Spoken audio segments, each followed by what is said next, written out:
Hi friends, good morning, जय जगन्नाथ। आउ गोटे मिनी ब्लॉग को आपण मानक ढेर सारा स्वागत। तो सांग मैंने आपण मैंने जदि सकाळु जल्दी जल्दी उठिबे तेबे काम भी सब जल्दी हो जिवो। मु भी ठीक सेमती सकाळु जल्दी उठी मोर जहाँ भी सब नित्यकर्म सारी गाधोई की चली आसली ठाकुरंक पूजा काम करवा लगी। सकाळु उठिकी काम सारिकी प्रथमे पूजार दिनटा आरंभ कले दिनटा जाक भारी पॉजिटिविटी मिले आउ मन को भी भारी शांति मिले। आउ जो दिन टिके पूजा करवा लेट हो जाउथबो ना मते भारी चिड़चिड़ा लगे। जानिनी मो भली केते जण एमती अछंदी बट कहीं जानी मते एमती फील हुए।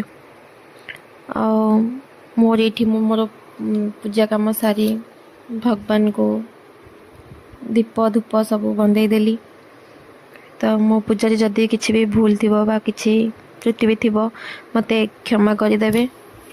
मो मोर ठाकुर पूजा सारिकी एपटे चली आसली मोर फेवरेट जगह को, मो किचन रूम को। हाँ आज्ञा, रोषे घरटा हाँ हूँ मोर फेवरेट जगह जोटा कि दिन बहुत समय यार भीतर ही कटि जाए। मु जानी मुझे केबेठू हो गली किंतु हाँ यहीटा ही हूँ मोर फेवरेट जगह।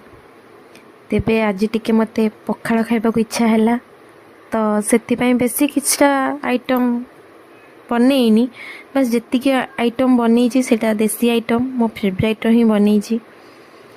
आउ सबु आइटम ठू एटा टिके मते बहुत पसंद। आपण माननकु मोर ई सुंदर मिनी ब्लॉग टी केमती लागिला कमेंट माध्यम रे निश्चित जणाइबे। रहिली, जय जगन्नाथ।